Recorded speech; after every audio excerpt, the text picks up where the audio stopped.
দেখুন, মুনাফিকরা যখন রাসূলুল্লাহর কাছে আসতো তখন বলতো যে আমরা সাক্ষ্য দিচ্ছি আপনি আল্লাহ তাআলার রাসূল, আপনি আল্লাহর রাসূল। আল্লাহ তাআলা বলেন আল্লাহু ইয়াশহাদু ইন্নাল মুনাফিকিনা লাকাযিবুন। আল্লাহ সাক্ষ্য দিচ্ছেন যে নিশ্চয়ই মুনাফিকরা অবশ্যই মিথ্যাবাদী। তারা বলতেছে আমরা সাক্ষ্য দিচ্ছি আপনি আল্লাহর রাসূল, আর আল্লাহ বলতেছেন আল্লাহ সাক্ষ্য দিচ্ছেন মুনাফিকরা মিথ্যাবাদী। তাহলে তারা যে মুখে বলছে আপনি আল্লাহর রাসূল, এটা মুখের কথা, তাদের অন্তরের কথা না, ঠিক না? জোরে বলেন। আপনি আল্লাহর রাসূল, এটা অন্তরের কথা না, এটা কিসের কথা? অন্তরের খবর কে জানেন? মুখ দিয়ে মানুষকে ফাঁকি দেওয়া যায়, আল্লাহকে ফাঁকি দেওয়া যায়? যায় না।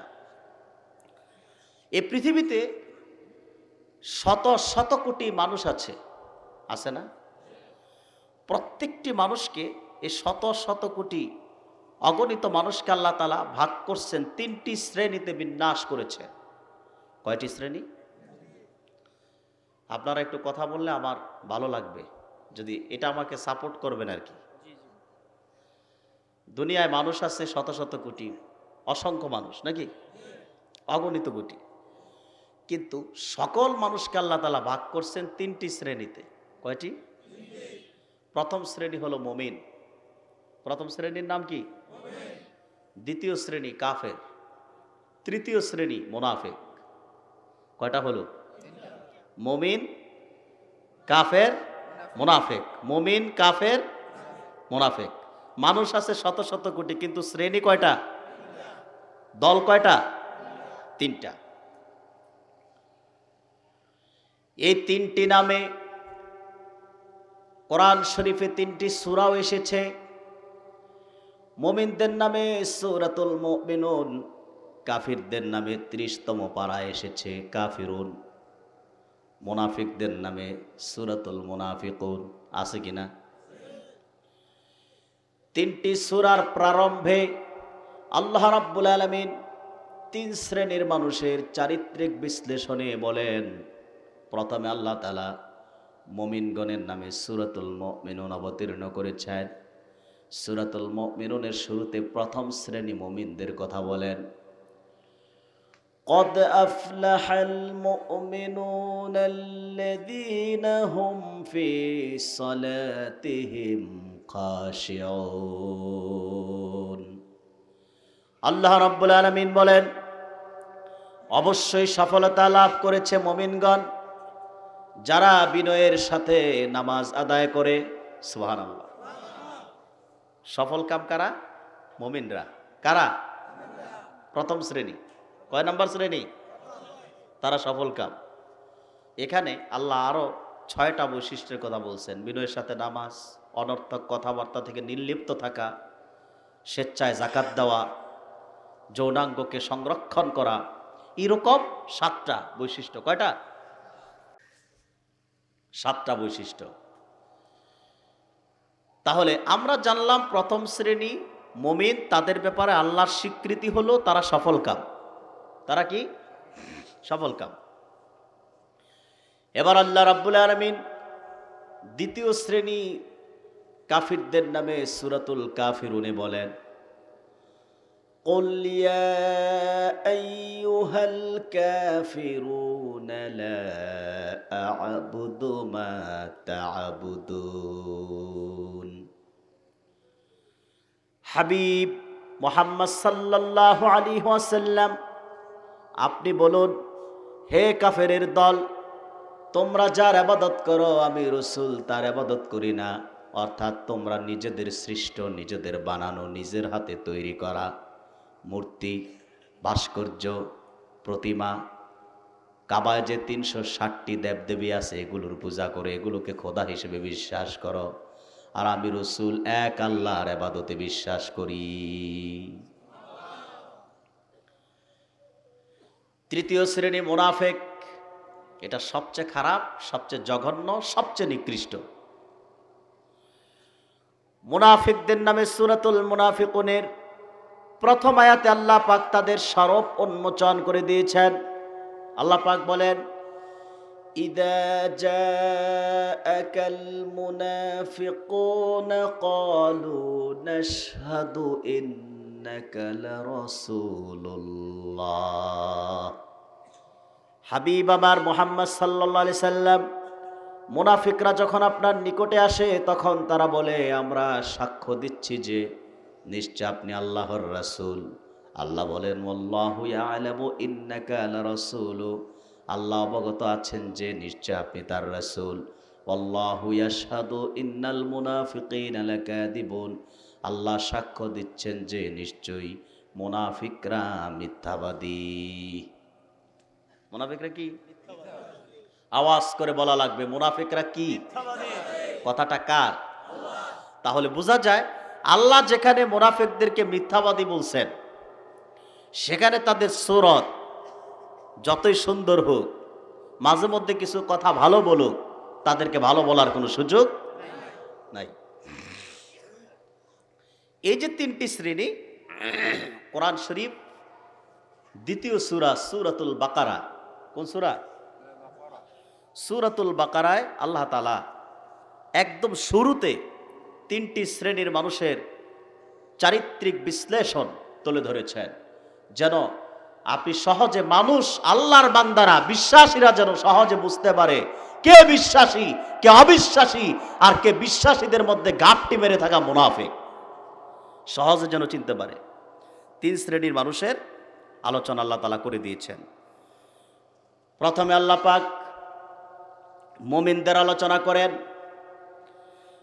الذين يؤمنون بالغيب ويقيمون الصلاة ومما رزقناهم ينفقون। আল্লাহ রাব্বুল আলামিন বলেন, যারা অদৃশ্যের বিষয়গুলিতে বিশ্বাস স্থাপন করে, ওয়ায়ুকিমুনাস সালাহ, এবং নামাজ কায়েম করে, ওয়ামিম্মা রাযাকনাহুম ইউনফিকুন, আর আল্লাহর দেয়া রিজিক থেকে আল্লাহর পথে খরচ করে। তিনটা। কয়টা কাজ? অদৃশ্যের বিষয়, গায়েবকে বিশ্বাস করা, নামাজ কায়েম, নামাজ পড়া না, নামাজ কায়েম করা। কি করা? কিন্তু আমরা নামাজ পড়ি ঠিক, নামাজ কায়েমের পথে আমরা নাই, ঠিক কিনা? নামাজ কায়েম হলো যে ব্যক্তি নিজে নামাজ পড়েন, আপনি নিজে নামাজ পড়েন, আপনার ছেলে, আপনার মেয়ে, আপনার স্ত্রী, আপনার পরিবার, আপনার সমাজ, আপনার প্রতিবেশী, আপনার দেশবাসী, তারা কিন্তু সবাই 5 ওয়াক্ত নামাজ পড়ে না। পড়ে নাকি? যারা 5 ওয়াক্ত নামাজ পড়ে না তাদেরকে 5 ওয়াক্ত নামাজে মসজিদে আসতে বাধ্য করা হলো নামাজ কায়েম, ঠিক কিনা? এরপর আল্লাহ পাক বলেন, ওয়াল্লাযীনা ইউমিনুনা বিমা উনজিলা ইলাইকা ওয়া মা উনজিলা মিন ক্বাবলিক ওয়া বিল আখিরাতি হুম ইউকিনুন। আর যারা বিশ্বাস করে আপনার ওপর যা নাজিল করা হয়েছে, অর্থাৎ কোরআন শরীফকে যারা বিশ্বাস করে, এই কোরআন আল্লাহ তাআলার কালাম, এই বিশ্বাস আমাদের আছে না নাই? এটা কার কালাম? এই কোরআনকে যারা বিশ্বাস করে, ওয়ামা উনজিলা মিন ক্বাবলিক, এবং আপনার পূর্বে যা নাজিল করা হয়েছে, বিত-তাওরাত ওয়াল ইনজিল, তাওরাত ইনজিল সহ অন্যান্য কিতাবগুলো, এগুলো আল্লাহর পক্ষ থেকে এসেছিল, এতটুকু বিশ্বাস করে। ওয়াবিল আখিরাতি হুম ইউকিনুন, এবং আখিরাতের প্রতি তাদের রয়েছে নিশ্চিন্ত বিশ্বাস। অর্থাৎ এই দুনিয়াটা স্থায়ী জায়গা না, এখানে কিছুদিন থাকবো, এরপর আমরা আরেকটা জগতে পদার্পণ করব, সেটা কবর, ঠিক কিনা বলেন? আখিরাতের প্রতি বিশ্বাস আছে না নাই? কথা বলেন। এই বিশ্বাসগুলো, এই বৈশিষ্ট্যগুলো যাদের থাকবে, সেই মুমিনদের ব্যাপারে আল্লাহ পাক বলেন, উলাইকা আলা হুদাম মির রাব্বিহিম ওয়া উলাইকা হুমুল মুফলিহুন। আল্লাহ রাব্বুল আলামিন বলেন, তারাই তাদের রবের পক্ষ থেকে হিদায়াতের উপর রয়েছে। ওয়া উলাইকা হুমুল মুফলিহুন, এবং তারাই সফলকাম। সূরাতুল মুমিনুনের প্রথম আয়াতে জানলাম যারা বিশ্বাসী মুমিন তারা সফলকাম। সূরাতুল বাকারার ৫ নম্বর আয়াতে জানলাম আল্লাহ মুমিনদের ব্যাপারে বলেছেন তারা সফলকাম। সুবহানাল্লাহ। প্রথম দলটি সফল। প্রথম দলটি কি? প্রথম শ্রেণী কি? সফল। এরপরে দ্বিতীয় শ্রেণীর নাম কি বলেন সবাই? ওয়াজ বাড়িতে নেবেন না? তাহলে বলতে হবে। দ্বিতীয় শ্রেণীর নাম কি? কাফের। তাদের আলোচনা আল্লাহ শুরু করছে। ইন্নাল্লাযীনা কাফারু সাওয়াউন আলাইহিম আআনযারতাহুম আম লাম তুনযিরহুম লা ইউমিনুন।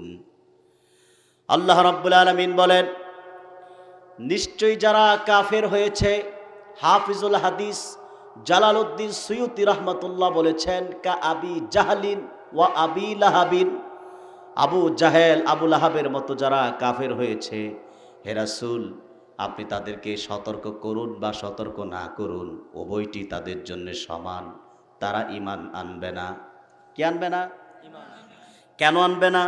আল্লাহ তাআলা বলেন, খতামাল্লাহু আলা কুলুবিহিম ওয়া আলা সামঈহিম ওয়া আলা আবসারিহিম গিশাওয়াতু ওয়া লাহুম আযাবুন আযীম। আল্লাহ রাব্বুল আলামিন তাদের অন্তরে, তাদের কানে সিলমোহর লাগিয়ে দিয়েছেন, অর্থাৎ তারা অন্তর দিয়ে মহাসত্যকে উপলব্ধি করতে পারে না, কান দিয়ে মহাসত্যকে শ্রবণ করে না, এবং তাদের চোখের সামনে রয়েছে পর্দার আবরণ, তারা চক্ষু দিয়ে মহাসত্যকে দেখতেও পায় না। ওয়ালাহুম আযাবুন আযীম, তাদের জন্য আছে মহা আযাব। কি আছে? জোরে বলেন।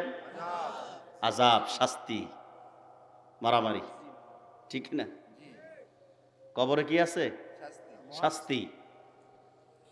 তাহলে প্রথম দলটি সফলকাম, দ্বিতীয় দলটি ওয়ালাহুম আযাবুন আযীম, মহা আযাব তাদের জন্য অপেক্ষা করছে, ঠিক কি না? এবার তৃতীয় শ্রেণী। আল্লাহ রাব্বুল আলামিন তৃতীয় শ্রেণী মুনাফিকদের আলোচনা শুরু করেছেন।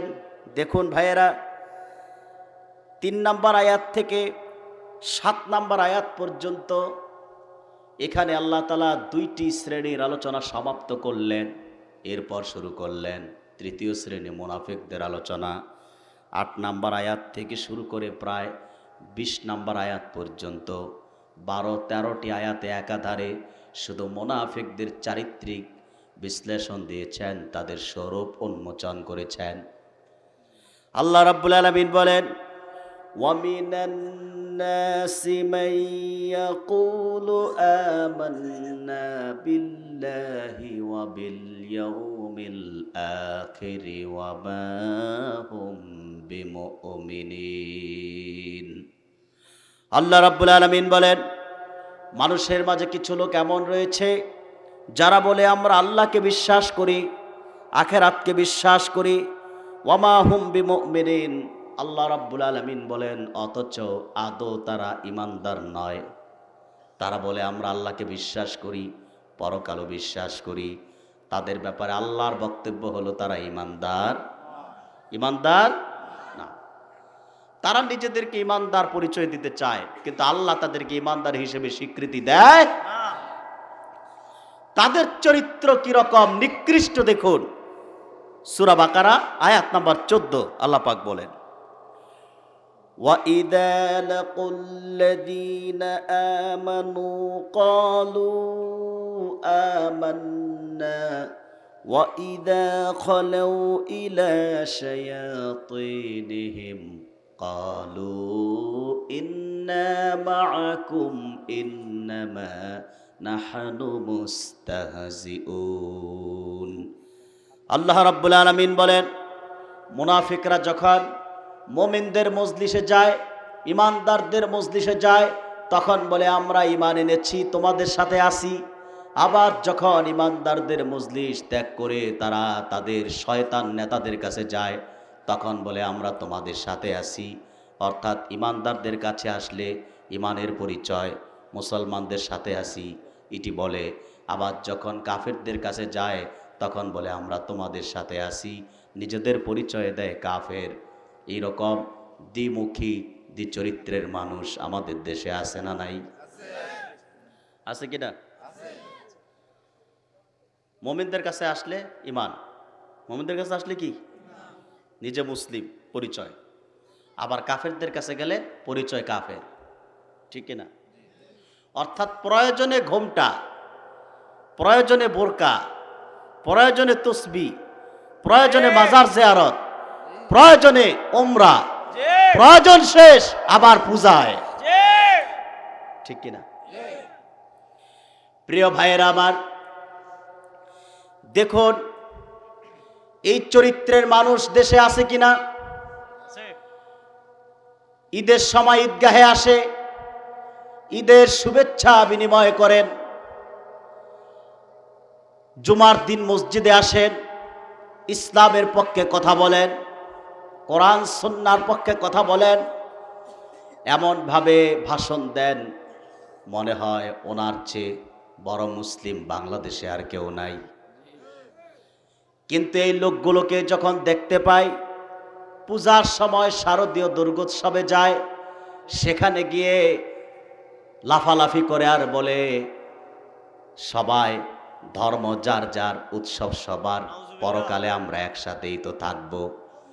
ধর্ম যার যার, উৎসব সবার এই স্লোগান যখন দেয় তখন আমাদের আর বুঝতে বাকি থাকে না ১,৫০০ বছর আগে কোরআন নাজিল করে আল্লাহ তাআলা তার হাবিবের মাধ্যমে যা জানিয়েছেন, ১,৫০০ বছর পরে এসে আমরা সেই মানুষগুলোকে দেখতে পাচ্ছি, ঠিক কিনা? আমার প্রিয় ভাইয়েরা, মুনাফিক হলো আজকে আমাদের যেটা আলোচ্য বিষয়। কারণ মুমিনদের আলোচনা তো করা হয়, করে মানুষ আলোচকরা, কিন্তু মুনাফিকদের আলোচনা খুব কম হয়, ঠিক কিনা? কারণ এখানে কিছু তিক্ত কথা থাকে। কি থাকে? কিছু তিক্ত কথা থাকে। তা আমরা তিক্ত কথাগুলো তো সত্য, এগুলো কার কথা? আল্লাহর কথা, কোরআন ও সুন্নাহর কথা, বলতে তো কোনো সমস্যা নাই, আছে নাকি? প্রিয় ভাইরা, দেখেন আপনি আল্লাহ তাআলা মানুষকে ৩টা ভাগ করছেন। সবচেয়ে নিকৃষ্ট শ্রেণী যেটা, অর্থাৎ 2টি দল যাবে জাহান্নামে। কয়টি দল? কাফের এবং মুনাফিক। কিন্তু কাফেররাও যাবে জাহান্নামে, মুনাফিকরাও যাবে জাহান্নামে। এখন জাহান্নামীদের মধ্যে শাস্তি কারা পাবে? এই 2 দলের মধ্যে বেশি শাস্তি কারা পাবে? কোরআন শরীফ আল্লাহ তাআলা বলেন, ইন্নাল মুনাফিকিনা ফিদ দারকিল আসফালি মিনান নার। নিশ্চয় যারা মুনাফিক জাহান্নামের সর্বনিম্ন স্তরে তাদের অবস্থা। এখন সেই সর্বনিম্ন স্তরটা কোথায়? তারা যে শাস্তিটা পাবে সেই স্তরটা কোথায়? ব্যাখ্যাটা এসেছে কাসাসুল আম্বিয়ায়, দুনিয়ার শ্রেষ্ঠ মুফাসসির হাফিজ ইবনে কাসির রাহমাতুল্লাহি আলাইহি তা নকল করেছে। মুনাফিকরা কেমন গভীরে যাবে একবার শোনেন ভালো করে, মনোযোগ আছে আপনাদের? হাফিজুল হাদিস হাফিজ ইবনে কাসির রাহমাতুল্লাহি আলাইহি কাসাসুল আম্বিয়াতে নকল করেছেন, ১,৫০০ বছর আগে রাসূল করিম সাল্লাল্লাহু আলাইহি ওয়াসাল্লামের উপর কোরআন কারীমের একটি আয়াত নাজিল হলো, ফাখালাফা মিন বা'দিহিম খালফুন আদাউস সালাহ। এই আয়াত যখন নাজিল হয় রাসূল করিম সাল্লাল্লাহু আলাইহি ওয়াসাল্লাম একটি বিকট শব্দ শুনলেন, যে শব্দ শুনে আল্লাহর হাবিবের পবিত্র চেহারা মোবারকের রং পরিবর্তন হয়ে গেল। এমন ভয়ঙ্কর আওয়াজ শুনলেন। তাজদারে মদিনা, সুলতানে মদিনা মুহাম্মদ সাল্লাল্লাহু আলাইহি ওয়াসাল্লাম হযরত জিবরিল আমিনকে জিজ্ঞেস করলেন, জিবরিল, শব্দটা যে শুনলাম কিসের শব্দ? হযরত জিবরিল বললেন, ইয়া রাসূলুল্লাহ, ইয়া হাবিবাল্লাহ সাল্লাল্লাহু আলাইহি ওয়াসাল্লাম, আদম সৃষ্টির ৭,০০০ বছর আগে ৭০,০০০ মণ ওজনের একটি পাথর জাহান্নামের কিনারায় এসেছে। ১৫,০০০ বছর যাবৎ পাথরটি গড়াতে গড়াতে এই মাত্র তা হুতামার তলদেশে গিয়ে ঠেকেছে। সেজন্যে আপনি ভয়ঙ্কর শব্দ শুনেছেন। রাসূলুল্লাহ জিজ্ঞেস করলেন, জিবরিল, সেই হুতামা কাদের জন্য? জিবরিল জবাব দিলেন, ইয়া রাসূলুল্লাহ, আপনার শরীয়তে যে মানুষগুলোর মুখে একরকম ভিতরে আরেক রকম, মুখে ইসলাম অন্তরে ইসলাম নাই, মুখে ঈমান অন্তরে ধর্মনিরপেক্ষতা, এইরকম দ্বিমুখী, মুখে একরকম ভিতরে আরেক রকম, উপরে ফিটফাট ভিতরটা সদরঘাট, এরকম মানুষদের জন্য আল্লাহ রাব্বুল আলামিন হুতামা নির্ধারণ করে রেখেছে। আর সে হুতামা কি, তার ব্যাখ্যা আবার স্বয়ং আল্লাহ সূরা হুমাজায় করে দিয়েছেন। ওয়াইলুল লিকুল্লি হুমাযাতিল লুমাযাতিনিল্লাযী জামাআ মালাও ওয়া আদ্দাদাহ ইয়াহসাবু আন্না মালাহু আখলাদা কাল্লা লায়ুমবাদান্না ফিল হুতামা ওয়ামা আদরাকা মাল হুতামা নারুল্লাহিল মুকাদা। আল্লাহ রাব্বুল আলামিন তার হাবিবকে প্রশ্ন করেছেন, ওয়ামা আদরাকা মাল হুতামা, হাবিব মুহাম্মদ সাল্লাল্লাহু আলাইহি ওয়াসাল্লাম, হুতামা কি জিনিস আপনি জানেননি? নারুল্লাহিল মুকাদা, তা হলো প্রজ্বলিত অগ্নি। মুফাসসিরিনে কেরাম, সে অগ্নি কি? তা হলো হুতাশন। সে হুতাশন যে জাহান্নামী মুনাফেক গাদ্দারকে জাহান্নামে একবার গ্রাস করবে, তার মাথার মগজগুলো পর্যন্ত টলটল করে গলে গলে বেয়ে বেয়ে পড়তে থাকবে।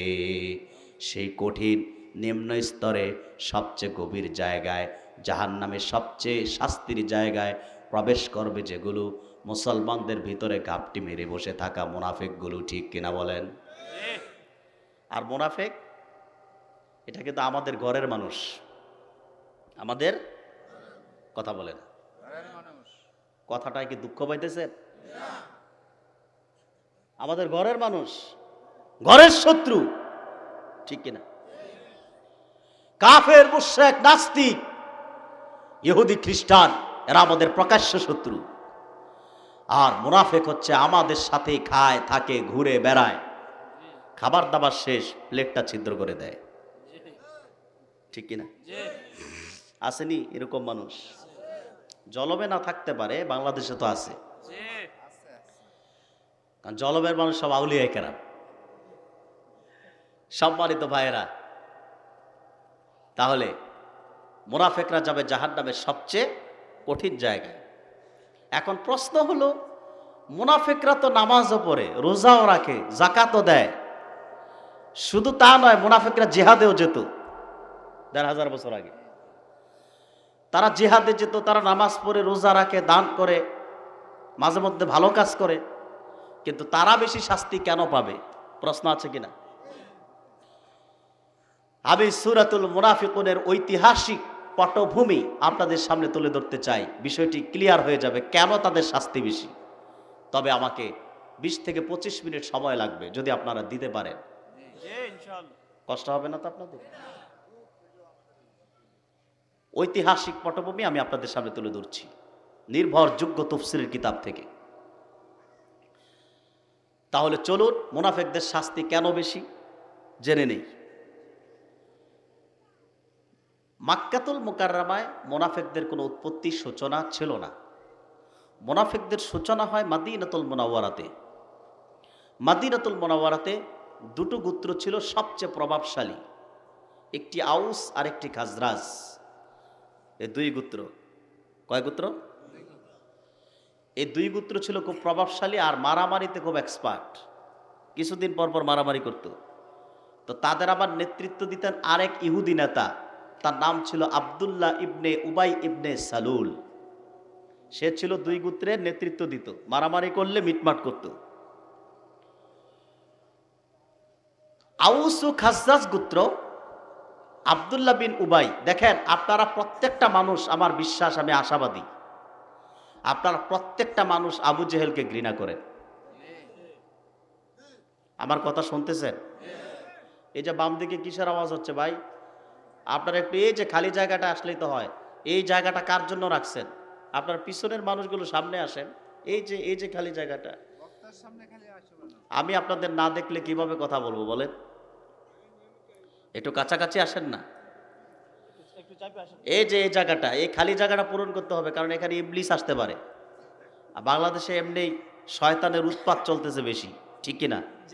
কিছুদিন পর পর দেখেন না শয়তানের উৎপাত, কিছুদিন পর পর বিবর্তনবাদ, কিছুদিন পর পর ট্রান্সজেন্ডার, শরীফ হয়ে যায় শরীফা, এগুলো শয়তানের উৎপাত, ঠিক কিনা?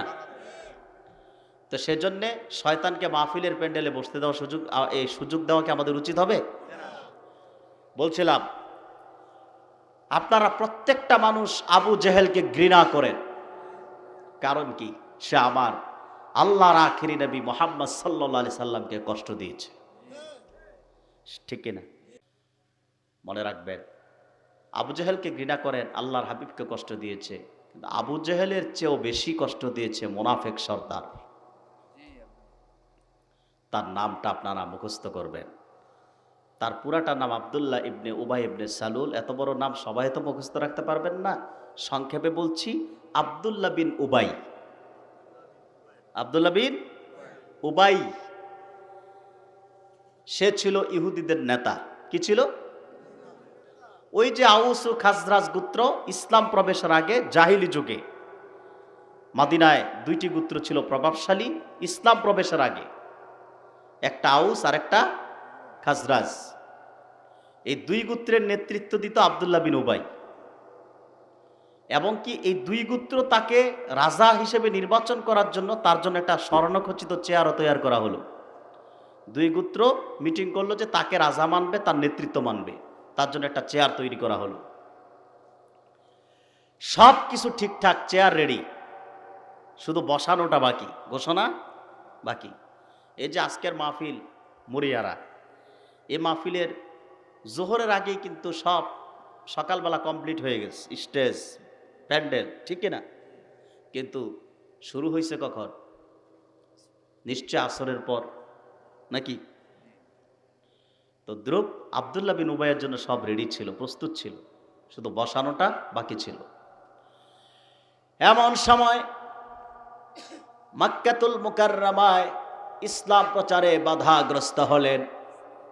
কুরাইশরা যখন আল্লাহর হাবিবকে শহীদ করার নিমিত্তে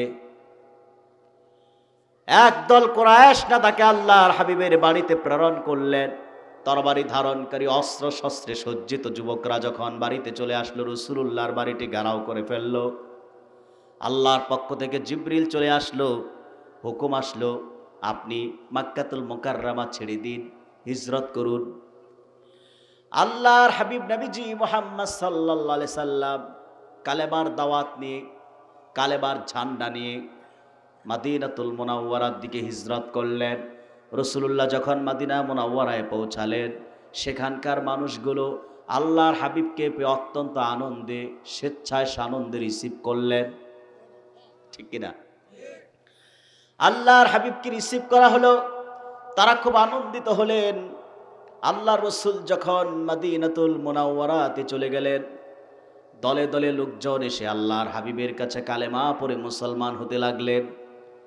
আউস ও খাজরাজ দুই গোত্র, যারা আব্দুল্লাহ বিন উবাইকে রাজা বানাবে, তাদেরও কিছু লোকজন রাসূলুল্লাহর কথা শুনে, আগমনের কথা শুনে আল্লাহর হাবিবের কদমে আসলেন।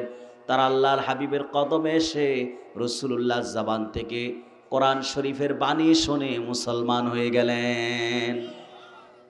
এখন যারা মুসলমান হয়ে গেছে তারা তো আর কোনো ইহুদিকে নেতা মানবে না, নাকি? রাজা বানাবে? কারণ তারা তো আমাদের মতো মুনাফিক টাইপের মুসলমান ছিল না। আমরা আমাদের ইমান ইসলাম এগুলো মসজিদে। মসজিদে আসলে আমরা এত বড় কামেল ইমানদার পরিচয় দেই যে একটা মুস্তাহাবও ছাড়তে রাজি না, ঠিক কিনা?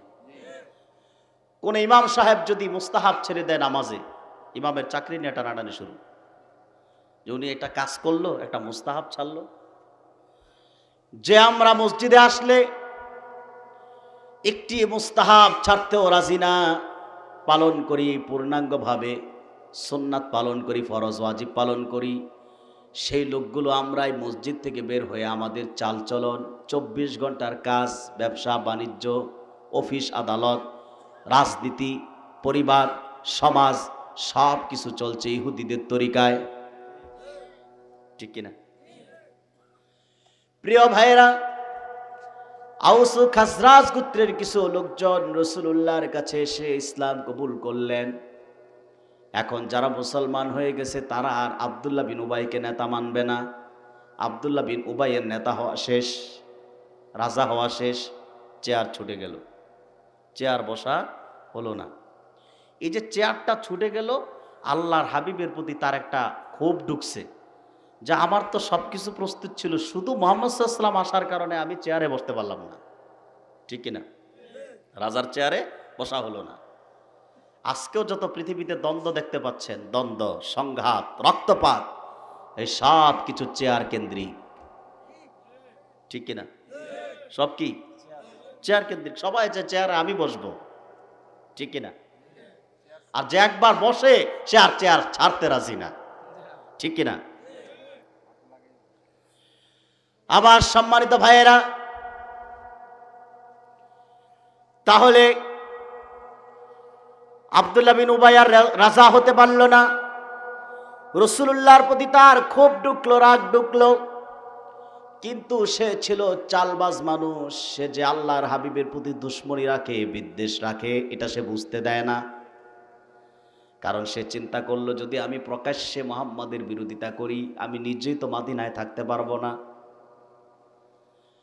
তখন সে কৌশল অবলম্বন করলো, তার কিছু লোকজন নিয়ে আল্লাহর হাবিবের কদমে আসলে সে ইসলাম কবুল করলো, অর্থাৎ কালেমা পড়লো। সে বুঝালো আমি মুসলমান হয়ে গেছি, আসলে সে মুসলমান হয়ে নাই।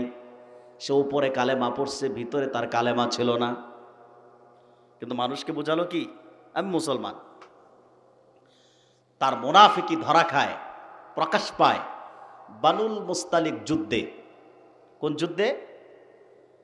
বানুল মুস্তালিক। সে যুদ্ধে মুসলমানগণ বিজয়ী হন। সুবহানাল্লাহ বলবেন। মুসলমানদের বিজয় শুনলে একটু খুশি লাগে না? আনন্দ লাগে না? ভালো লাগে কিনা? এই যে দেখেন না, ফিলিস্তিনে মুসলমানরা বছরের পর বছর মার খাচ্ছে, নিপীড়িত, নির্যাতিত হচ্ছে। মায়ের সামনে সন্তানটার জীবন চলে যাচ্ছে, স্বামীর সামনে স্ত্রী নির্যাতিত হচ্ছে। এত নিপীড়ন নির্যাতনের পরেও যখন মাঝে মধ্যে আমরা শুনি ফিলিস্তিনের একমাত্র জিহাদি সংগঠন হামাস মাঝে মধ্যে ইসরায়েলের ট্যাঙ্ক টুং ফুটায় দেয়, তখন আমাদের কাছে খুব ভালো লাগে, ঠিক কিনা? হাজারো কষ্টের মধ্যে একটু স্বস্তি পাই। আমার প্রিয় ভাইয়েরা, বানুল মুস্তালিক যুদ্ধে মুসলমানগণ বিজয়ী হন। বিজয়ী হয়ে মদিনার উদ্দেশ্যে রওনা হয়ে মুরাইসি ঝর্ণার কাছে এসে অবস্থান করেন। আনসার ও মুহাজিরগণ যুদ্ধ করেছেন, একদিকে খাদ্যের অভাব, আরেকদিকে পানির শূন্যতা। তখন আনসার ও মুহাজিরদের অবস্থা ত্রাহি ত্রাহি। মুরাইসি ঝর্ণার পানি দেখে পানি আনতে যে দুইজনের মধ্যে একটু কথা কাটাকাটি হয়। একজনের নাম ছিল জাহজা ইবনে মাসউদ গিফারি। তিনি হযরত ওমর রাদিয়াল্লাহু তাআলা আনহুর চাকর ছিলেন, হযরত ওমরের ওটের তত্ত্বাবধানে থাকতেন। আরেকজনের নাম ছিল সিনান ইবনে জুহানি। এই দুইজনের মধ্যে কথা কাটাকাটি হয় পানি আনতে যে। কি আনতে যে? কথা কাটাকাটির এক পর্যায়ে হযরত ওমরের চাকর জাহজা ইবনে মাসউদ তিনি সিনান ইবনে জুহানিকে একটি লাথি মারলেন। তৎকালীন ইয়েমেনের ঐতিহ্য অনুযায়ী কাউকে লাথি মারা এটি ছিল খুব অপমানজনক ব্যাপার। এখন কি বিষয়টি সম্মানজনক বর্তমানে? তাহলে কি অপমানজনক? জাহজা ইবনে মাসউদ যখন লাথি মারলেন, সিনান ইবনে জুহানি তখন ডাক দিলেন, হে আনসার ভাইয়েরা, তোমরা আমার সাহায্যে আসো। তার ডাক শুনে জাহজা ইবনে মাসউদ ডাক দিলেন, হে মুহাজির ভাইয়েরা, তোমরা আমার সাহায্যে আসো। দুইজনের ডাকে আনসার ও মুহাজিররা ছুটে আসলো। ঝগড়াটা একটু বড় হয়ে যেতে লাগলো। মুনাফিকরা সব সময় থাকে সুযোগের সন্ধানে। আব্দুল্লাহ বিন উবাই দেখতে পেল মুহাম্মদ সাল্লাল্লাহু আলাইহি সাল্লামের সাহাবীরা লাগছে। তার তখন সে সুযোগ নিল যে এটাই আমার মহান সুযোগ, এই সুযোগ কাজে লাগাতে হবে। তখন সে ঝগড়া বাড়ায় দেওয়ার জন্য সে বলল, তোমরা মিত্রগোত্রের মানুষদের সাহায্য করো। সে আগুনে ঘি ঢালতে শুরু করলো। আনসার ও মুহাজিরদের কণ্ঠের আওয়াজ যখন সীমা অতিক্রম করলো, তাজেদারে মদিনা মুহাম্মদ সাল্লাল্লাহু আলাইহি সাল্লামের কান মোবারক পর্যন্ত চলে গেল। হুজুর বের হয়ে আসলেন, এসে বললেন, রে আনসার ও মুহাজিরগণ, তোমাদের কণ্ঠ থেকে জাহেলিয়াতের আওয়াজ শোনা যাচ্ছে। 2 দিন আগে তোমরা বানুল মুস্তালিককে পরাজিত করেছ, নিজেরাই বিজয়ী হয়েছ। আজকে নিজেরা দ্বন্দ্বে লিপ্ত হয়ে গেছে। এটি তোমাদের জন্য শোভা পায় না। রাসূলুল্লাহর একটি মাত্র ধমকে ঝগড়া শেষ। সুবহানাল্লাহ। বাড়িতে যে বলবেন আরো আসতে বলেন সুবহানাল্লাহ। কিছু লোক ঘুমাইতেছে, আমি দেখছি। সেজন্য যারা জাগ্রত আছেন তারা একটু জোরে বলবেন সুবহানাল্লাহ। আমাদের আশপাশের ভাইয়েরা যারা ঘুমায় তাদের ঘুমটা যেন ভেঙে যায়, কারণ এটা তো ঘুমানোর জায়গা না, ঠিক না? সম্মানিত ভাইয়েরা, রাসূলুল্লাহর ধমক একটা, ঝগড়া কি শেষ।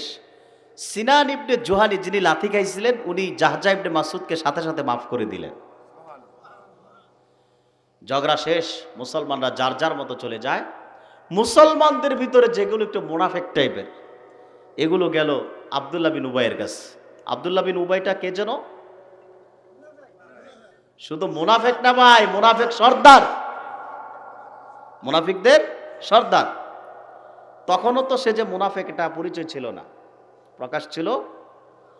তার কাছে গেল, গিয়ে বলল, আব্দুল্লাহ বিন উবাই, তুমি তো আগে আমাদের শত্রুদের প্রতিরোধ করতা, এখন তো তা করছো না। আব্দুল্লাহ বিন উবাই এ কথা শুনে রাগে ক্ষোভে অগ্নিশর্মা হয়ে সে বলল, সে রাসূলুল্লাহর শানে, সাহাবায়ে কেরামের শানে 3টি বেয়াদবি করল। বলেন নাউজুবিল্লাহ। কয়টি? ভালো করে মুখস্থ করেন। মুনাফিকদের শাস্তি কেন বেশি হবে? আর মুনাফিকরা চূড়ান্ত পর্যায়ের বেয়াদব, ইসলামের শত্রু, দ্বীনের শত্রু, ইসলামী আন্দোলনের শত্রু। তারা ইসলামের রাষ্ট্র চায় না, কোরআন সুন্নাহ ভিত্তিক সংবিধান কায়েম হোক এটি চায় না, কিন্তু তারা আমাদের ভিতরে গাপটি বেড়ে বসে আছে, ঠিক কিনা? সম্মানিত সুধী, আব্দুল্লাহ বিন উবাই রাসূলুল্লাহর শানে এবং সাহাবায়ে কেরামের শানে 3টি বেয়াদবি, 3টি চক্রান্তে লিপ্ত হলো। কয়টি? প্রথম বেয়াদবি, আব্দুল্লাহ বিন উবাই বলল, দোষ তো আমার না, দোষ তোমাদের। তারা বলল, কিভাবে? আব্দুল্লাহ বিন উবাই বললেন, মক্কা ইসলাম প্রচারে বাধাগ্রস্ত হয়ে যখন মুহাম্মদ সাল্লাল্লাহু আলাইহি ওয়াসাল্লাম মদিনাতুল মুনাওয়ারাতে এসেছেন, সেদিন তো তোমরা এই মুহাম্মদকে পেয়ে আনন্দ করেছিলা, মুহাম্মদ সাল্লাল্লাহু আলাইহি সাল্লামকে স্বাগত জানিয়েছিলা, মুহাম্মদ সাল্লাল্লাহু আলাইহি সাল্লামের সহচরদেরকে তোমাদের সম্পদগুলো বন্টন করে দিয়েছিলা, জায়গা দিয়েছিলা, তোমরা যাদেরকে থাকতে দিলা, জায়গা দিলা, টাকা পয়সা দিলা, আজকে তারাই তোমাদের উপর প্রভাব বিস্তার করছে। তখন সে রাসূলুল্লাহ এবং সাহাবায়ে কেরাম, আল্লাহর হাবিবের সাহাবায়ে কেরামকে পৃথিবীর সবচেয়ে নিকৃষ্ট চতুষ্পদ প্রাণীর সাথে তুলনা করলেন। সে বলল, সাম্মিনকাল বুকায়া কুলুক। এর বাংলাটা আমি বলতে পারবো না। এত মারাত্মক বেয়াদবি সাহাবায়ে কেরামের শানে আব্দুল্লাহ বিন উবাই করল। অর্থাৎ যাদের জায়গা দিলা, থাকতে দিলা, খাওয়া দাওয়া করায় শক্তিশালী করলা, আজকে তারাই তোমাদেরকে গিলে খেয়ে ফেলতে চাচ্ছে। এটা সাহাবায়ে কেরামের শানে বেয়াদবি করলো। এটা তার প্রথম বেয়াদবি। দ্বিতীয় বেয়াদবি সে করলো, সে বলল, এখন মদিনায় যাওয়ার পর তোমাদের প্রধান কাজ হলো মুহাম্মদ সাল্লাল্লাহু আলাইহি সাল্লামের সাহাবায়ে কেরাম সহচরদেরকে সকল প্রকার সাহায্য সহযোগিতা, লেনদেন, টাকা পয়সা, ধনসম্পদ সবকিছু বন্ধ করে দাও। তাদের সাথে কোনো সম্পর্ক রাখবা না, টাকা পয়সা দিবা না, ধনসম্পদ দিবা না, লেনদেন ছিন্ন করো। সম্পর্ক ছিন্ন করলে দেখবা টাকা না পেয়ে, পয়সা না পেয়ে তারা মোহাম্মদকে একা ফেলে রেখে দূরে চলে যাবে। বলেন নাউজুবিল্লাহ। এটা তার 2 নাম্বার বেয়াদবি। তৃতীয় বেয়াদবি সে বলল, ওয়াল্লাহি লা ইর রাজআনা ইলাল মাদিনাতি লা ইউখরিজান্নাল আ'আজ্জু মিনহাল আদাল। মুনাফিক সর্দার বলল, আল্লাহর শপথ, যদি আমরা সহি সালামতে মদিনাতে পৌঁছাতে পারি, সেখানে গিয়ে আমাদের সম্মানিত ব্যক্তিগণ সেখান থেকে অসম্মানিত ব্যক্তিদেরকে বের করে দিবে। সে আ'আজ্জু বলে নিজেকে সম্মানিত নিসবত করেছে, মিনহাল আদাল বলে দু জাহানের বাদশা আল্লাহর পরে সবচেয়ে সম্মানিত যিনি, আল্লাহর আখিরি নবী, প্রিয় নবী মুস্তাফা সাল্লাল্লাহু আলাইহি ওয়াসাল্লামকে অসম্মানিত বলেছে। জোরে কন নাউজুবিল্লাহ। বেয়াদবি কয়টা? 3টা। এবার বুঝতেছেন তাদের শাস্তি কেন বেশি হবে? কথা বলে না। বেয়াদবিগুলো যে করলেন, এই বেয়াদবি যে করছেন সে, এই বেয়াদবিগুলো সব চুপচাপ রাসূলুল্লাহর একজন তরুণ সাহাবী ছিল যায়েদ ইবনে আরকাম রাদিয়াল্লাহু তাআলা, তিনি সব শুনলেন। শুনে তার চাচা ছিল আল্লাহর হাবিবের সাহাবী, তার চাচার মাধ্যমে আল্লাহর হাবিবের কাছে খবরটা পৌঁছে দিলেন যে আব্দুল্লাহ বিন উবাই মুসলমানদের বিরুদ্ধে চক্রান্তে লিপ্ত হয়েছে। যায়েদের চাচা যখন আল্লাহর হাবিবের সামনে মুনাফিক সর্দারের বিবরণ দিলেন, সেখানে অর্ধ পৃথিবীর শাসক হযরত ওমর উপস্থিত ছিলেন। আব্দুল্লাহ বিন উবাইয়ের রাসূলুল্লাহর শানে বেয়াদবির কথা শোনা মাত্রই হযরত ওমর একটি তরবারি হাতে ধারণ করলেন আর বললেন, ইয়া রাসূলুল্লাহ সাল্লাল্লাহু আলাইহি সাল্লাম, আপনি রাসূলের শানে বেয়াদবি করলে এই জমিনে বেঁচে থাকার আর কোনো অথরিটি থাকে না। আমি চাই আমার এই তরবারি দিয়া আব্দুল্লাহ বিন উবাইয়ের গর্দানটা আলাদা করে দিয়ে আসি। রাসূলুল্লাহ সাল্লাল্লাহু আলাইহি সাল্লাম কিছুই বললেন না, হা বা না, কিছুই বলছেন না। অনুমতি না পেয়ে হযরত ওমর বললেন, ইয়া রাসূলুল্লাহ মুর আব্বাদ ইবনে বিশরিন ফালিয়াকতুলহু। হে রাসূল, আপনি যদি আমাকে পারমিশন না দেন, অনুমতি না দেন, তাহলে তীরন্দাজ সাহাবী হযরত আব্বাদ ইবনে বিশিরকে নির্দেশ করুন, সে গিয়ে আব্দুল্লাহ বিন উবাইকে হত্যা করে আসুক, ইসলামের শত্রুটাকে হত্যা করে আসুক। আল্লাহর আখিরি নবী, সকল নবী ও রাসূলগণের মাথার তাজ মুহাম্মদ সাল্লাল্লাহু আলাইহি ওয়াসাল্লাম কি যুদ্ধনীতি, কি রাজনীতি, সকল সিদ্ধান্তের ক্ষেত্রে আমার হুজুর ছিলেন অত্যন্ত বিচক্ষণ। হযরত ওমর চাইলেন নগদ আব্দুল্লাহ বিন উবাইকে হত্যা করতে, রাসূলুল্লাহ অনুমতি দিলেন না, বরং আল্লাহর হাবিব প্রতি উত্তরে বললেন, কাইফা ইয়া উমর ইদা তাহাদ্দাসান নাসু আন্না মুহাম্মাদান সাল্লাল্লাহু আলাইহি ওয়াসাল্লাম ইয়াকতুলু আসহাবাহু। সেটা কেমন করে হয় হে ওমর, যদি এখন আব্দুল্লাহ বিন উবাইকে হত্যা করা হয়, তাহলে আশপাশের গোত্রের মানুষেরা বলাবলি করবে মুহাম্মদ নিজেই তার সহচরদের হত্যা করছে, কারণ মানুষ তো জানে না সে যে মুনাফিক। সে তো নামাজ পড়তো, সে তো রোজা রাখতো, সে তো জিহাদে যেত। মানুষ জানে সেও মুসলিম, সেও সাহাবী, সে যে ইসলামের শত্রু এটা তো দূরের মানুষ জানে না, কারণ সে তো ঘরের শত্রু। কথা বলে ওয়াজ কি বুঝতেছেন?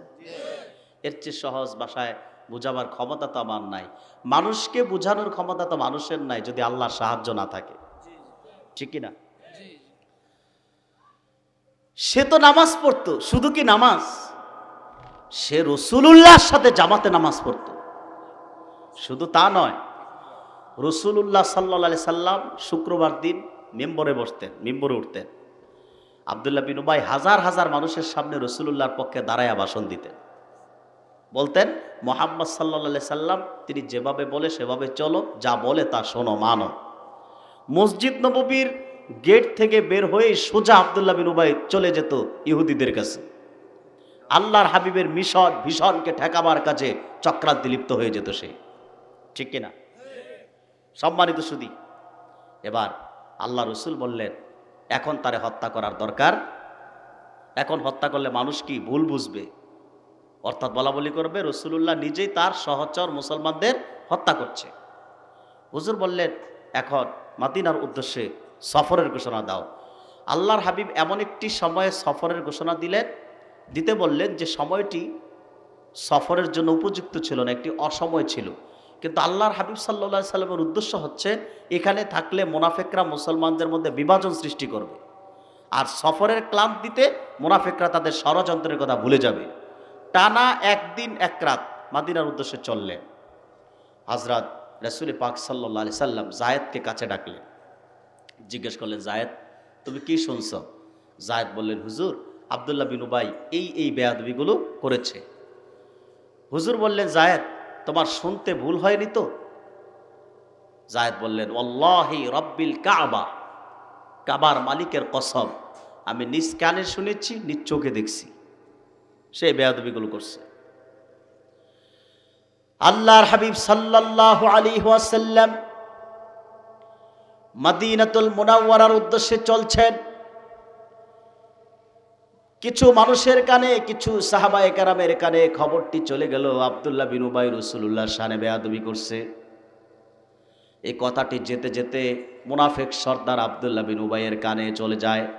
তার বেয়াদবির কথা রাসূলুল্লাহ জেনে গেছে। সে যে বেয়াদবি করছে এগুলো আল্লাহর হাবিব জেনে গেছে। কার মাধ্যমে? যায়েদের মাধ্যমে। আর এক সেকেন্ডও দেরি করে নাই, সে সোজা দৌড়ে আল্লাহর হাবিবের খেদমতে হাজির। আল্লাহর হাবিবের কদমে এসে বলছেন আব্দুল্লাহ বিন উবাই ইয়া রাসূলুল্লাহ যায়েদ ইবনে আরকাম আমার ব্যাপারে যা বলছে সব মিথ্যা, আমি আপনার শানে কোনো বেয়াদবি করি নাই। বেয়াদবি করছিল? কথা বলে না। আরে বাবা বেয়াদবি করেছিল কি না? কয়টা করছিল? এখন সে অস্বীকার করতেছে। তো সে যদি অস্বীকার করে একজন নির্দোষ মানুষ তো এখন দোষী হয়ে যাবে। হযরত যায়েদ যদি একজন দোষী মানুষ তার দোষকে অস্বীকার করে তাহলে তার দোষটা রাসূলুল্লাহর কান পর্যন্ত যিনি পৌঁছালেন তিনি দোষী হয়, ঠিক কিনা? এই যে এখন দেখেন না অনেক নির্দোষ মানুষ দোষী সাব্যস্ত হয়। দোষীরা হাটে চলাফেরা করে প্রকাশ্যে অহংকারের সাথে চলে, তাদের কিছুই হয় না। কিন্তু নির্দোষ আলেমরা দোষী সাব্যস্ত হয়ে জেলখানায় থাকে, ঠিক কিনা? কত নির্দোষ আলেম দোষী সাব্যস্ত হয়ে দুনিয়ার থেকে বিদায়ও নিয়েছে। এগুলো মানুষের চক্রান্ত ছিল, ঠিক কিনা? এই যে নির্দোষরা দোষী হয় এটা এখনের বিষয় না, এটা তখন থেকেই, ঠিক কিনা? ইসলামের শত্রুরা ইসলামপন্থীদেরকে বিভিন্নভাবে দোষী সাব্যস্ত করার চেষ্টা করেন। সম্মানিত সুধী, আব্দুল্লাহ বিন উবাই তার দোষ অস্বীকার করল।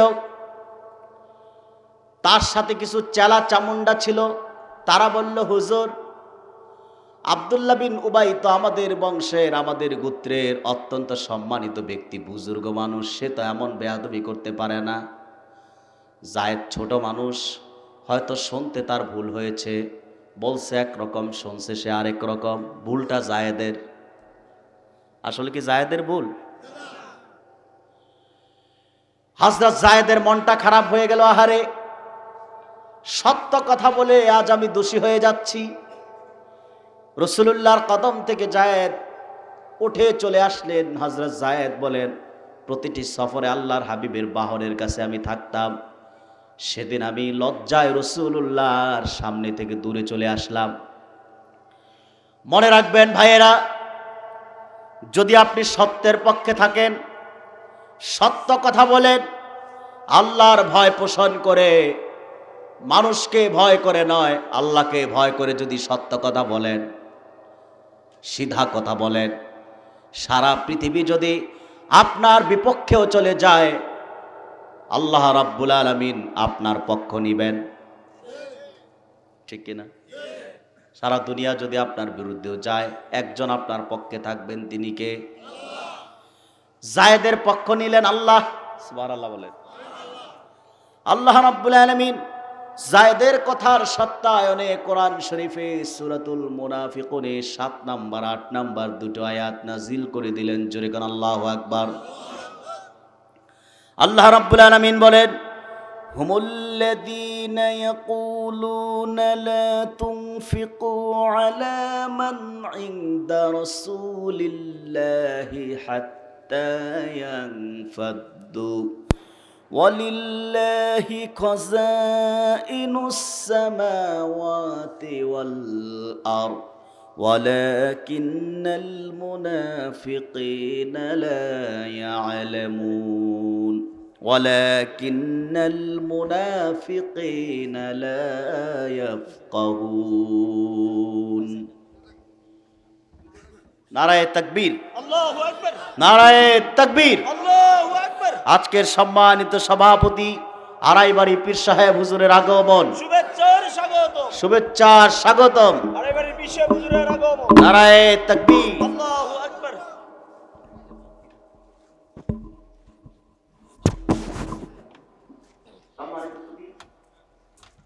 আল্লাহ তাআলা জায়েদের কথা সত্যায়নে দুটো আয়াত নাযিল করলেন। কয়টি?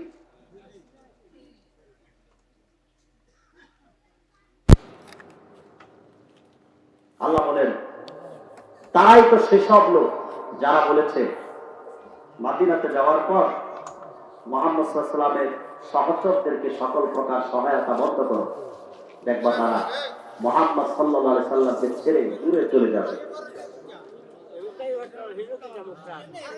আল্লাহ তাআলা জবাবে বলেন, ওয়ালিল্লাহি খাযাইনুস সামাওয়াতি ওয়াল আরদ, অথচ এই আকাশ ও জমিনের সকল ধনভাণ্ডার কার? আল্লাহ। ওয়ালাকিন্নাল মুনাফিকিনা লা ইয়াফকাহুন, কিন্তু মুনাফিকরা তা বুঝে না।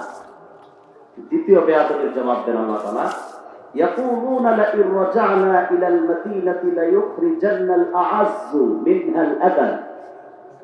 তারাই তো বলেছে মুহাম্মদ সাল্লাল্লাহু আলাইহি ওয়াসাল্লাম আমরা যদি মদিনাতে পৌঁছাতে পারি সহি সালামতে, সেখানে গিয়ে আমাদের সম্মানিত ব্যক্তিগণ অসম্মানিত ব্যক্তিদের সেখান থেকে বের করে দিবে।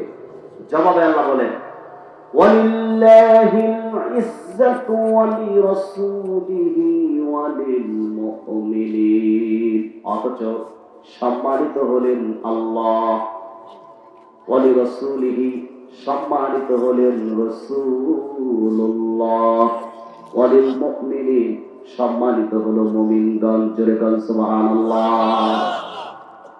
ওয়ালাকিন্নাল মুনাফিকিনা লা ইয়ালামুন, কিন্তু মুনাফিকরা তা জানে না। আয়াত যখন দুটো নাজিল হয়ে যায়, সমস্ত মুসলমানদের কানে কানে চলে গেল আব্দুল্লাহ বিন উবাইয়ের বিরুদ্ধে আল্লাহ কোরআন নাজিল করেছেন, জায়েদ যা বলেছেন তা সত্য।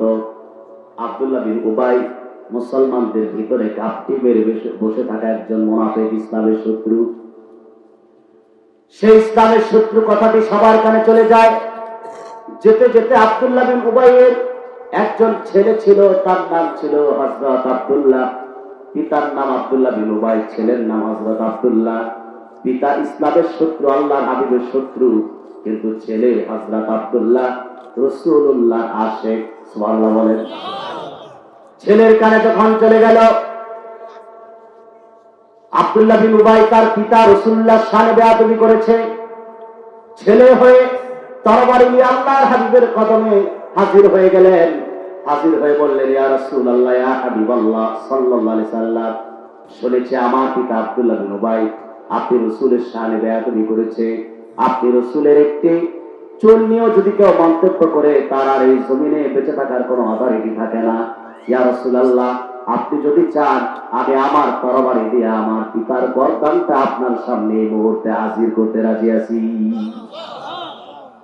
আজকের বক্তব্য থেকে, আমার দীর্ঘ বক্তব্য থেকে কি মেসেজ দিবেন? প্রথম মেসেজ এখন, প্রথম মেসেজ হলো আব্দুল্লাহ নিজে রাসূলুল্লাহ কদম থেকে মদিনায় চলে গেলেন, মদিনার প্রবেশ পথে গিয়ে দাঁড়ালেন তরবারি নিয়ে। কি নিয়ে? জোরে বলেন, তরবারি। দলে দলে বানুল মুস্তালিক থেকে মুসলমানগণ মদিনায় প্রবেশ করছেন। আব্দুল্লাহ তরবারি নিয়ে অপেক্ষা করছেন কখন তার পিতা আসবে আর কখন হত্যা করবে। হঠাৎ করে মুসলমানদের ভিড়ে মুনাফিক সর্দার মদিনায় প্রবেশ করতে চাইলে হযরত আব্দুল্লাহ তার পিতার গর্দানে তরবারি ধরে ফেললেন আর বললেন, সাবধান সাবধান, আব্দুল্লাহ বিন উবাই, একটি কদম আর সামনে বাড়াবার চেষ্টা করবেন না। আপনি নাকি বলেছেন মুহাম্মদ সাল্লাল্লাহু আলাইহি সাল্লাম অসম্মানিত, আপনি সম্মানিত। আপনি নাকি বলেছেন মুহাম্মদ সাল্লাল্লাহু আলাইহি সাল্লামকে মদিনা থেকে বের করে দিবেন। এই মুহূর্তে আপনি আপনার বক্তব্য প্রত্যাহার করতে হবে। মুহাম্মদ সাল্লাল্লাহু আলাইহি সাল্লাম সম্মানিত, আপনি নিজেই অসম্মানিত, এই বক্তব্য আপনাকে প্রদান করতে হবে, নতুবা এই মুহূর্তে আমার তরবারির মাধ্যমে আপনার গর্দানটা আলাদা হয়ে যাবে। প্রিয় ভাইয়েরা, এ কেমন ভালোবাসা আল্লাহ হাবিবের প্রতি!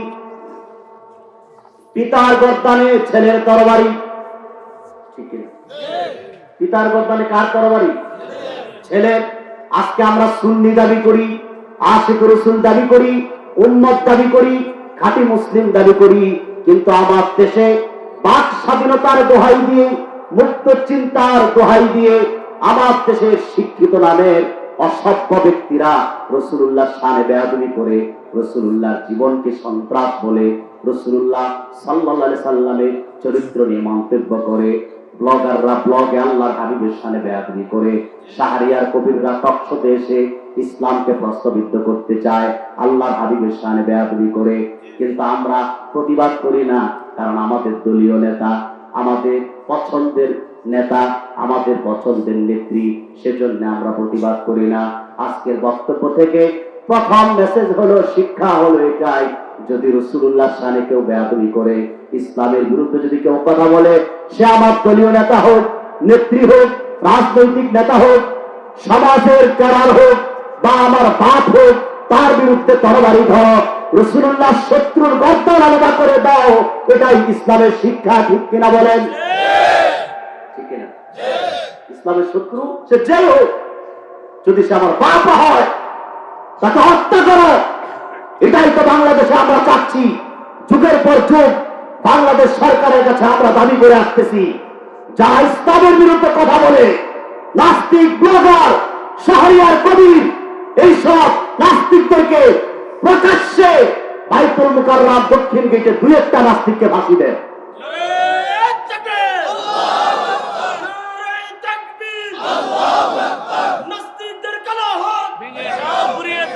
সম্মানিত ভাইয়েরা, আমাদের দাবি তো এটাই, বাইতুল মুকাররম উত্তর বা দক্ষিণ গেটে দুই একটা নাস্তিককে ধরে ফাঁসি দিয়ে দেয়।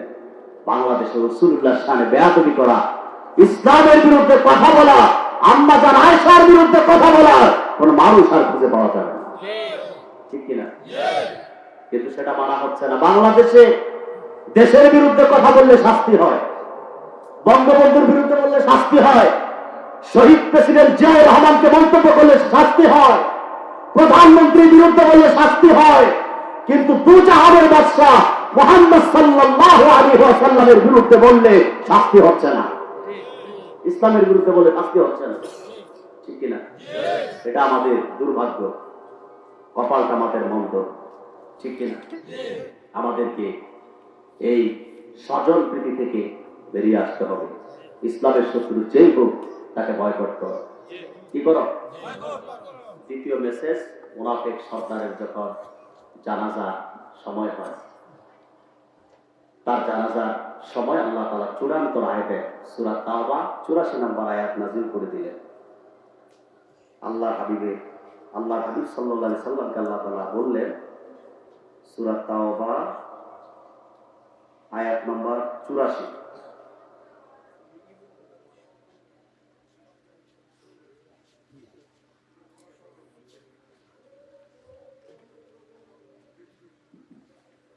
ولا تصل على أحد منهم مات أبدا ولا تقم على قبره إنهم كفروا بالله ورسوله وماتوا وهم فاسقون।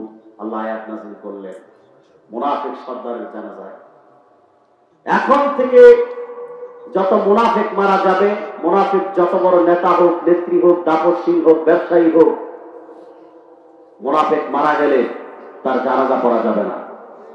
রায় কার? জোরে বলেন। আল্লাহর রায়, সিদ্ধান্ত। মুনাফিক মারা গেলে জানাজা পড়া যাবে না, তার কবরের পাশে যে দাফনের পর দোয়া চলবে না। তাহলে আমরা কি আল্লাহর বিধান মানতে রাজি আছি? কি বলেন? তা আমরা মানলে কি হবে? আমাদের দেশে তো কিছু মোল্লা থাকে, আলেম থাকে, যারা দালালি করে, এরা ব্লগার নাস্তিক মারা গেল গিয়া জানাজা পড়ায়। শাহবাগী ব্লগারদের সাথে, শাহবাগী নাস্তিকদের সাথে গিয়ে কাঁধে কাঁধ মিলায়, একমত পোষণ করে। এরাই আবার ওয়াজের স্টেজে আসলে চোখের পানি ফেলায়। বোঝা যায় দুনিয়া বলতে কিছু বুঝে না, আখেরাতমুখী মানুষ, আল্লাহওয়ালা বুজুর্গ। আসলে আব্দুল্লাহ বিন উবাইয়ের স্রোতটাও কিন্তু ওই রকমই ছিল, ঠিক কিনা? অতএব যারা যারা জালেমকে সাহায্য করে, জালেমের সহযোগী হয়, তারা মুনাফিক। যদিও তারা বড় আলেম দাবি করে, সমাজের মানুষের দৃষ্টিতে তারা বড় আলেম হতে পারে, কিন্তু তারা আলেম নয়, তারা জালেম। তারা কি? জালেম। কারণ জালেম ছাড়া জালিমের সাহায্যকারী কেউ হতে পারে না, ঠিক কিনা বলে? আমার সম্মানিত ভাইয়েরা, আমাদের সকলকে একটি বিষয়ে ঐক্যবদ্ধ হতে হবে। বাংলাদেশে চক্রান্ত চলতেছে ট্রান্সজেন্ডার। শরীফ থেকে শরীফা, পুরুষ হয়ে যাচ্ছে মহিলা, মহিলা হয়ে যাচ্ছে পুরুষ। সমকামিতাকে বৈধ করার চেষ্টা চলছে বাংলাদেশে। যদি আপনারা সজাগ না হন, তাহলে 10 বছর পর ওয়াজ মাহফিল থাকবে, কিন্তু মুসল্লি থাকবে না। বিশ্বাসরা থাকবে, বিশ্বাসদের খানকায় আর কোনো মুরিদ থাকবে না। মডেল মসজিদ গুলো থাকবে, ইমাম মুয়াজ্জিন ছাড়া আর কেউ থাকবে না, ঠিক কিনা? সেজন্য আমাদের সকল দলের মুসলমানকে ট্রান্সজেন্ডারের বিরুদ্ধে ঐক্যবদ্ধ আন্দোলন গড়ে তুলতে হবে।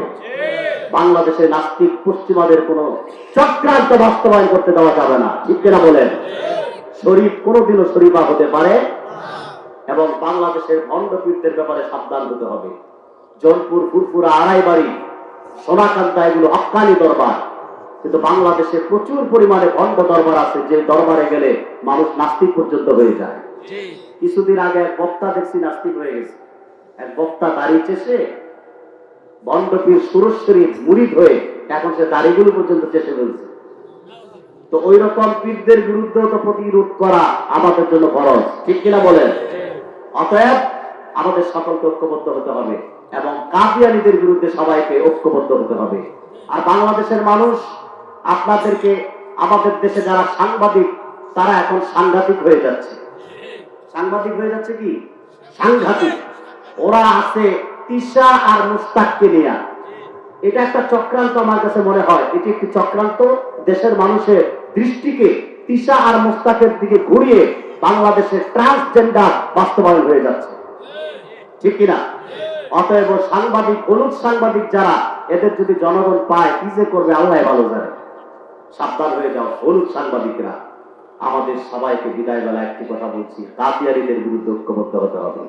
কাদিয়ানীরা কাফের। কাদিয়ানীরা কি? জোরে বলেন কি? তাদেরকে রাষ্ট্রীয়ভাবে অমুসলিম ঘোষণা করতেই হবে। এই দাবি আদায় যদি খাতমে নবুয়তের আন্দোলনে আল্লাহর হাবিবের মহব্বতে কাদিয়ানীদের প্রতিরোধ উৎখাত করার লক্ষ্যে আমাদেরকে জান ও মাল খরচ করতে হয়। কারা কারা আল্লাহর হাবিবের শত্রুদের প্রতিরোধ করতে রাজি আছেন? দুই হাত করে আবার আল্লাহ তাআলাকে দেখায় দেন।